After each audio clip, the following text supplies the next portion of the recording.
Bom dia.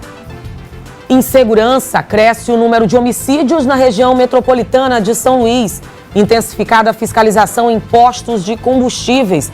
No estúdio, vamos falar sobre as novas medidas para o crédito imobiliário. E tem mais futebol pela Copa do Nordeste. Hoje tem Sampaio Corrêa e Imperatriz. 10 de março de 2016 e o Bom Dia Maranhão já está no ar.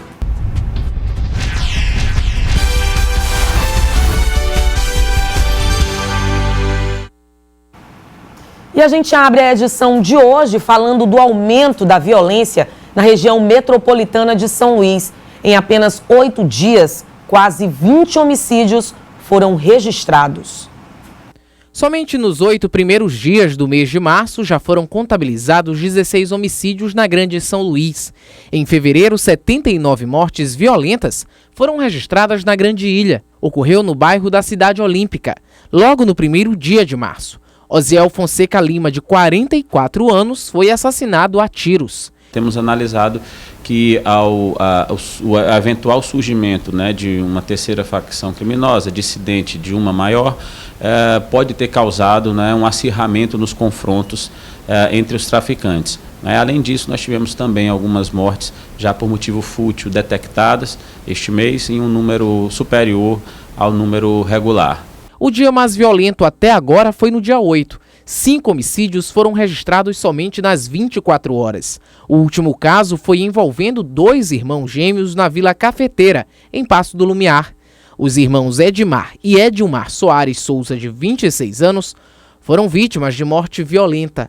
Eles foram levados a um terreno baldio e mortos.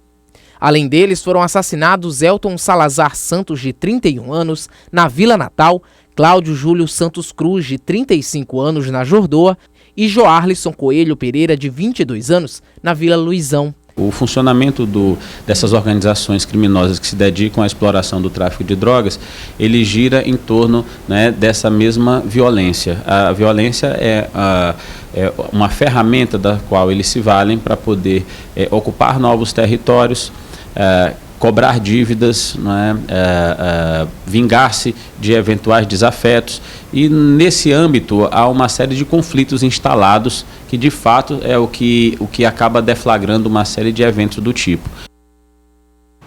E por conta da falta de segurança em São Luís, rodoviários ameaçaram paralisar as atividades. Vamos ao vivo saber mais informações com o repórter Clécio Bertozzi. Ô Clécio, essa possibilidade de paralisação já foi descartada, não é isso? Bom dia. Bom dia, Eliene. Bom dia a você que acompanha o Bom Dia Maranhão. Olha, Eliene, a possibilidade de greve já foi descartada pelo Sindicato dos Rodoviários em uma nota enviada ontem à noite. Eles também falaram que irão discutir sobre a insegurança com os diretores ainda hoje, com os diretores do sindicato ainda hoje. Falar sobre a insegurança e a questão dessa situação dentro dos coletivos aqui na capital. O motorista baleado foi identificado como Messias dos Santos Alves, de 47 anos. Ele foi baleado ontem no início da tarde, em um coletivo que fazia linha para Ribamar. Ele foi baleado na altura do pescoço, mas não corre risco de morte. Ele foi transferido para o Hospital Socorrão 2 ontem à tarde e à noite ele foi transferido para um hospital particular e não corre mais risco de morte. Os suspeitos de terem assaltado o coletivo já foram presos. Eliene. Obrigada pelas informações, Clécio. Bom dia para você. E olha só, moradores da Vila Jumento interditaram a Avenida Ana Jansen, no São Francisco, no início da noite de ontem. Eles protestaram contra a derrubada de casas da comunidade há cerca de um mês. Algumas famílias estão sem moradia e nada até o momento, segundo elas, foi feito.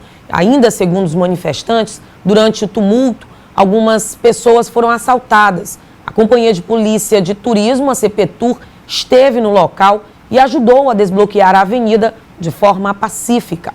O diretor-geral da Blitz Urbana, Antônio Duarte, informou que existe decisão judicial para a derrubada das moradias. Já foram executadas 2 fases de desocupação e a Blitz Urbana já começou a notificar as famílias para a próxima etapa da operação, que deve ocorrer em no máximo 2 semanas. A Blitz Urbana afirmou que está recolocando as famílias no projeto Minha Casa Minha Vida, sem realização de sorteio. E a seguir vamos falar sobre as medidas para o crédito imobiliário. Agora são 7h37. O Bom Dia Maranhão volta já.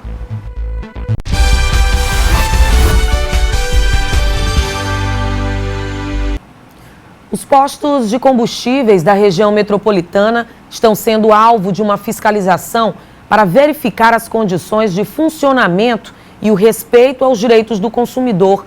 Dados divulgados recentemente apontam que 60% desses estabelecimentos estão irregulares. A ação teve parceria do Instituto de Metrologia, Agência Nacional de Petróleo, Corpo de Bombeiros e Ministério Público. As equipes visitaram os postos de combustíveis das cidades de Paço do Lumiar, Raposa e São José de Ribamar, todas na região metropolitana de São Luís. A averiguação da qualidade da gasolina é um dos principais testes realizados pela ANP. Então nós fizemos o teste de qualidade para ver se a pureza, se a qualidade do produto está adequada. Nesse caso, o teste de qualidade que foi feito para a gasolina estava conforme. Em novembro de 2000, tornou-se obrigatório o licenciamento ambiental e a emissão do laudo de segurança pelo Corpo de Bombeiros, para que os postos de combustíveis funcionem dentro da legalidade. A princípio, ele é apresentado um projeto onde vai ser analisado e aprovado pelos nossos técnicos. Ele recebe um certificado de aprovação do projeto. Logo após, é feita uma vistoria para saber se foi cumprido tudo aquilo que está no projeto de combate a incêndio. Aí sim ele recebe o certificado de aprovação. Foi divulgado no último dia 4 de março pela Agência Brasil que 60% dos postos de gasolina no Maranhão estavam irregulares, a maior parte com problemas na adulteração de gasolina. O consumidor, quando ele se dirigir para fazer um abastecimento, o que ele tem que observar? Se a bomba zerou, tá certo? Ali, né? Se ela parte do zero no abastecimento e no final ele tem que olhar para ver se realmente o preço que tem na bomba corresponde ao que ele pagou. Neste posto, as irregularidades encontradas foram no lacre de segurança no extintor de incêndio e o empilhamento dos botijões de gás. Aqui, nesse posto, a gente observou lacres de segurança de extintor rompido e o empilhamento dos botijões de GLP que estavam inadequados. Uma certa irregularidade quanto a isso, né? Uma certa irregularidade quanto a isso, justamente. E a gente segue falando de economia. A Bovespa teve queda de 0,89% aos 48.665 pontos.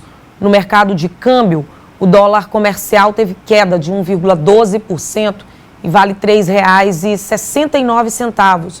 O peso argentino também teve queda de 1,4% e vale 24 centavos. O euro seguiu em queda de 2,4%, cotado a R$ 4,03. Confira agora como fica a previsão do tempo na capital e também no interior do estado.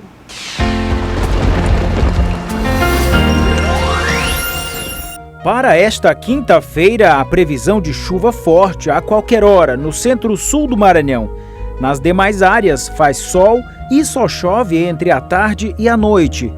Em Itapecurumirim, a previsão é de 26 a mínima e 33 a máxima. Em Imperatriz, os termômetros devem oscilar entre 23 e 34 graus. Na cidade de Santa Inês, 24 e 33 graus. Vou para um rápido intervalo e na volta a gente fala da reclamação de funcionários lá de Imperatriz que estão com salários atrasados. Agora são 7h44. O Bom Dia Maranhão volta já.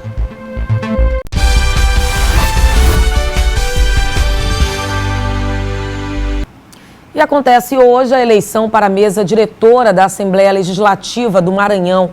A sessão marcará o comando da mesa para o biênio 2017-2018. O atual presidente da casa, Humberto Coutinho, será reeleito para o cargo ao lado do vice-primeiro presidente, o deputado estadual Otelino Neto. E alguns trabalhadores da saúde que atuam no Hospital Materno Infantil de Imperatriz ainda esperam receber os salários atrasados desde o ano passado. Ao sindicato, o governo prometeu resolver o problema ainda neste semestre. O problema começou no ano passado, quando o governo do estado cancelou o contrato com o Instituto de Conservação, Cidadania e Natureza, o ICN, serviço terceirizado que contratava funcionários para a UPA e o Hospital Regional. Na mudança, enquanto os trabalhadores não assinaram com a nova contratada, a empresa maranhense de serviços hospitalares ficaram sem receber salários. Hoje, 7 deles ainda não receberam valores relacionados aos meses de agosto, setembro, outubro e novembro. O caso é acompanhado pelo Sindicato dos Servidores da Saúde, que garante, até o mês de junho, a situação será totalmente regularizada. No período que nós fechamos o acordo com o subsecretário e presidente da MCE, o Dr. Carlos Lula, esses 7 trabalhadores eles estavam sem conta aberta, né, sem o vínculo bancário. E houve todo esse processo e ficaram como que no hiato, esses 7 trabalhadores, mas essa situação já está sendo regularizada. Agora, até sexta-feira, esses trabalhadores vão receber o mês trabalhado e mais um mês de atraso. Isso vai ser março, abril, maio e junho. Então, em junho, eu creio que esteja toda essa situação sanada, resolvida. Ainda segundo o sindicato, o Hospital Regional Materno Infantil tinha 16 funcionários nessa situação, que para a maioria foi corrigida bem antes. Desde o dia 17 de novembro que a gente vem aí travando uma batalha muito grande. A empresa saiu, alguns trabalhadores ficaram sem vínculo, o Estado não podia assumir, mas nós lutamos para que esse trabalhador não fosse dispensado, porque ele já estava lá 2 meses nessa empresa. Então, pelo vínculo e pelo trabalho desse servidor, desse trabalhador, nós lutamos e ainda estamos até agora nessa batalha aí. Um seletivo para contratar servidores para a área da saúde deve acontecer nos próximos meses. E agora a gente fala de futebol. Nessa quinta-feira, o Vitória da Conquista e o Sampaio Corrêa entram em campo pela Copa do Nordeste. O Sampaio viajou à Bahia e enfrenta às 9h45 da noite de hoje o Vitória da Conquista. As duas equipes estão empatadas com 7 pontos, ambas com chances de classificação. Ainda falando do tricolor, foi divulgada a tabela base do Campeonato Brasileiro da Série deste ano. E aparece o Sampaio estreando contra o Vasco da Gama no dia 13 ou 14 de maio, aqui em São Luís, no estádio Castelão. Esse jogo com certeza promete, hein? E a gente fala agora de basquete. Pela Liga Nacional Feminina, o Sampaio jogou mais uma partida contra o Corinthians de São Paulo na terça-feira. O tricolor havia vencido pelo placar de 76-73. Só que ontem a equipe paulista se recuperou e venceu as meninas do Sampaio por 81-68. Mesmo com a derrota, o Sampaio Corrêa segue bem na liga, na terceira colocação. O Corinthians é o vice-líder. O outro representante do estado do Maranhão é o Maranhão Basquete, que é o 4º colocado na classificação. E na noite de ontem, policiais do Batalhão de Choque trocaram tiros com bandidos no bairro da Cidade Operária. Felizmente, nenhuma pessoa de bem saiu ferida, já que a troca de tiros aconteceu na avenida principal do bairro e era grande a movimentação de pessoas no momento. 2 bandidos foram presos, outros 2 foram baleados e 3 armas de fogo foram apreendidas. Os bandidos estavam nesse veículo de placa NWT 4318 do município de Passo do Lumiar, e eram quatro assaltantes que estavam nesse veículo. E a gente percebe aqui que a lataria está bastante danificada. Provavelmente foi na fuga que, segundo informações da polícia, o pessoal do Batalhão de Choque efetuou a prisão dos 4 assaltantes. Houve perseguição que terminou só no bairro da Cidade Operária. Fizeram vários assaltos no bairro da Cidade Olímpica e a perseguição só encerrou no bairro da Cidade Operária, onde estão sendo apresentados, neste momento, 2 dos bandidos. A gente percebe que o carro está totalmente danificado. Houve troca de tiros, 2 dos assaltantes acabaram sendo baleados, foram socorridos, levados ao hospital Clementino Moura, o Socorrão 2. Os outros 2 assaltantes que estavam no veículo acabaram sendo presos. Se tratam aqui de Edivaldo Fernandes dos Santos, de 32 anos, e também o Paulo César Cunha Cantanhede, aqui nas proximidades da Barraca de Pau, que fica no bairro da Cidade Operária. Foi no ponto que houve a intervenção logo após a perseguição. A polícia conseguiu fazer a abordagem, houve troca de tiros, 2 foram baleados e os outros 2 acabaram sendo presos e trazidos aqui para o plantão da cidade operária. 3 armas de fogo foram apreendidas, todas municiadas, e também vários pertences, objetos pessoais, bolsas e outros objetos de valor que foram roubados, segundo informações que foram repassadas pelos policiais do Batalhão de Choque, em vários assaltos que foram cometidos, principalmente no bairro da Cidade Olímpica, de onde teve início a perseguição. Encerrou aqui no bairro da Cidade Operária, próximo à Barraca de Pau, quando houve a troca de tiros. Eles desceram desse veículo e já desceram efetuando vários disparos. Foi quando a polícia apenas revidou. E olha só, em Caxias, um jovem foi assassinado com um golpe de faca na nuca. A polícia ainda não tem pistas do autor do crime. O crime ocorreu por volta das 10 horas da noite na rua Paraíba, no bairro Anteroviana. Segundo populares que não quiseram gravar com nossa equipe de reportagem, a vítima costumava ficar no local acompanhado de outros jovens. José Antônio dos Santos tinha 19 anos e foi morto com um profundo golpe de faca na altura da nuca. Estamos na fase inicial, recolhendo o corpo, né? E pegando agora as primeiras informações com a família, né? Familiares no local. Familiares no local, vamos encaminhar o corpo agora para o IML Timon, ser submetido a exame cadavérico e proceder agora às primeiras diligências também. Já a Polícia Militar já tem algumas informações, o Serviço Velado já está em campo, né? E vamos identificar agora a autoria, ver se ainda dá tempo de fazer o flagrante ainda. O homicídio foi registrado no plantão central de Polícia Civil e iniciadas as investigações. E olha só, o elenco que fará a encenação da Paixão de Cristo em Vargem Grande já está ensaiando pesado para fazer bonito durante a apresentação deste ano. Ainda há vagas para os interessados em participar do espetáculo.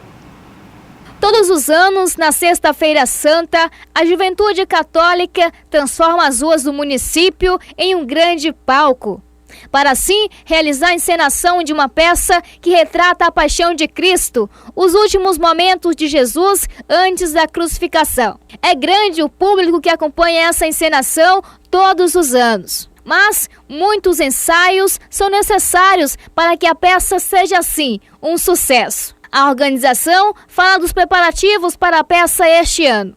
Os ensaios já iniciaram, eu falei, todos os papéis já estão distribuídos, mas ainda há espaço para quem queira participar com a gente. Porque nós temos os papéis que a gente disse que são os papéis que tem fala, mas temos também papéis do qual não necessita de texto e que compõem o elenco, né? Por exemplo, a questão dos soldados, quanto mais soldado tiver na peça, quanto mais soldado tiver, melhor ainda será para nós e também o pessoal que faz o papel da multidão. Com foco em alertar a população para a doação de hábitos saudáveis desde a infância, a Sociedade Brasileira de Nefrologia traz como tema para o Dia Mundial do Rim, prevenção da doença renal começa na infância. O Hospital Universitário da UFMA, por meio da Unidade de Nefrologia e do Centro de Prevenção de Doenças Renais, não poderia ficar de fora. Profissionais e residentes desses setores, juntamente com os acadêmicos das ligas de hipertensão arterial e de afecções renais da UFMA, estarão desenvolvendo ações em 2 locais. Pela manhã, às 9h30, a Escola Comunitária Nossa Senhora de Fátima, localizada na Vila Embratel. E pela tarde, outra equipe estará a partir do meio-dia até às 7 horas da noite, no hall da Praça de Alimentação do Shopping da Ilha, também desenvolvendo uma ação educativa. E olha só, hoje no Bom Dia Maranhão, inclusive durante a abertura do Bom Dia, entre os assuntos discutidos, eu falei que nós iríamos discutir sobre as novas medidas para o crédito imobiliário. Iríamos discutir sim, mas infelizmente o entrevistado, que confirmou ontem a entrevista que seria realizada hoje, o advogado e mestre em Direito Hugo Sawaia, não compareceu ao estúdio da TV Difusora para que a gente entrevistasse ele sobre esse assunto que é de interesse da população inteira, que são novas regras da Caixa Econômica com relação a imóveis, inclusive habitação. Isso mexe com relação ao bolso, principalmente nesse momento de crise econômica. Nós entramos em contato com o Hugo Sawaia ontem, ele confirmou a participação, mas infelizmente não compareceu hoje. A nossa produção entrou em contato com ele e ele não atendeu as nossas ligações. Ficam aqui os nossos pedidos de desculpas. E o Bom Dia Maranhão termina agora. Outras notícias no portal idifusora.com. Até amanhã.